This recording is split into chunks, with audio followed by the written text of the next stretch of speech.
Assalamualaikum warahmatullahi wabarakatuh.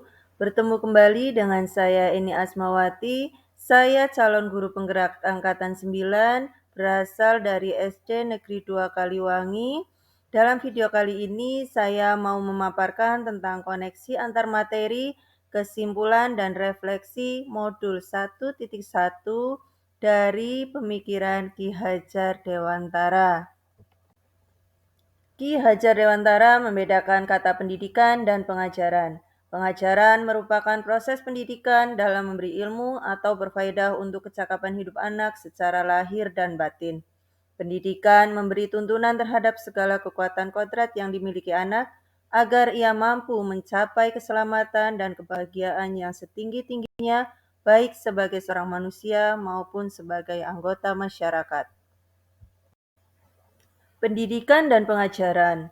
Pendidikan dan pengajaran merupakan usaha persiapan dan persediaan untuk segala kepentingan hidup manusia, baik dalam hidup bermasyarakat maupun hidup berbudaya dalam arti yang seluas-luasnya.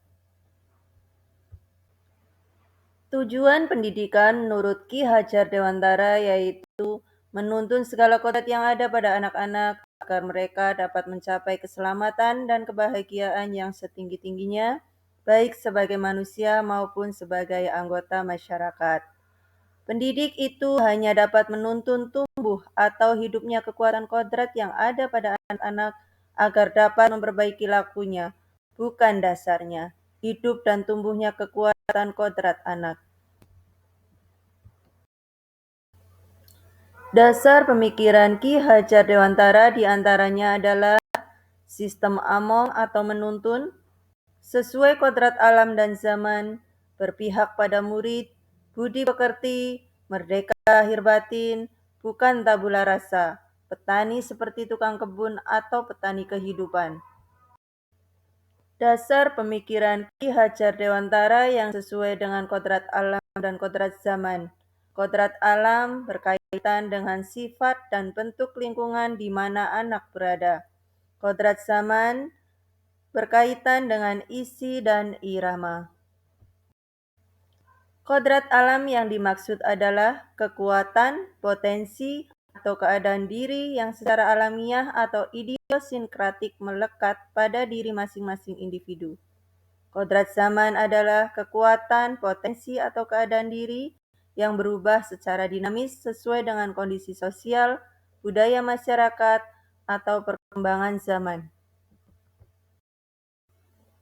Sebelum mempelajari pemikiran-pemikiran Ki Hajar Dewantara, guru adalah subjek utama kegiatan pembelajaran dan menganggap bahwa semua kemampuan peserta didik itu sama. Selain itu, saya percaya bahwa dengan tindakan tegas dan memberikan hukuman maka akan membuat perubahan terhadap diri siswa. Ternyata hal tersebut bisa bersifat sementara, karena adanya rasa takut dan bukan atas kesadaran pribadinya.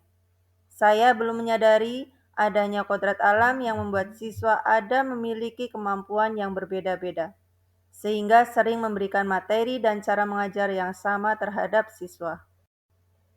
Berubah dari pemikiran atau perilaku setelah saya mempelajari modul ini. Setelah saya mempelajari modul 1.1 tentang filosofi pendidikan Ki Hajar Dewantara, banyak pemahaman yang saya dapatkan. Pemikiran Ki Hajar Dewantara terhadap pendidikan sangat bagus dan membuat saya mengerti bagaimana sebaiknya melakukan kegiatan pembelajaran dan memperlakukan anak-anak. Saya akan lebih memberi dorongan, tuntunan terhadap segala kekuatan kodrat yang dimiliki anak, agar ia mampu mencapai keselamatan dan kebahagiaan yang setinggi-tingginya. Guru sebagai among yang menuntun segala kodrat pada anak, yaitu kodrat alam dan kodrat zaman. Kodrat alam yang dimiliki anak yaitu kemampuan atau potensi yang dimiliki anak sejak lahir. Hanya saja masih seperti garis samar. Tugas seorang guru adalah menebalkan garis samar tersebut. Garis atau kemampuan yang dimiliki anak yang semula belum baik maka dituntun untuk menjadi baik, dan yang sudah baik menjadi lebih baik lagi. Yang dapat segera saya terapkan untuk mencerminkan pemikiran Ki Hajar Dewantara adalah menciptakan kelas yang menyenangkan, mengupayakan pembelajaran yang berpusat pada anak atau student center, merubah mindset mengenai semua anak itu memiliki kemampuan yang sama. Saya berharap saya bisa memaknai semboyan Ki Hajar Dewantara, yaitu Ingarso Sung Tulodo, dari atas saya bisa memberikan teladan bagi setiap anak didik saya. Ing Madyo Mangunkarso, di tengah saya bisa jadi teman yang memberikan semangat, serta Tutwuri Handayani, dari belakang saya bisa memberikan dorongan, moral, serta semangat belajar. Untuk harapan ke depannya, saya berharap guru dan murid dapat berkolaborasi untuk menginisiasi atau menciptakan kedalaman atau rasa takjub dan kasmaran spiritual, intelektual, dan sosial untuk mencapai keselamatan dan kebahagiaan sebagai manusia.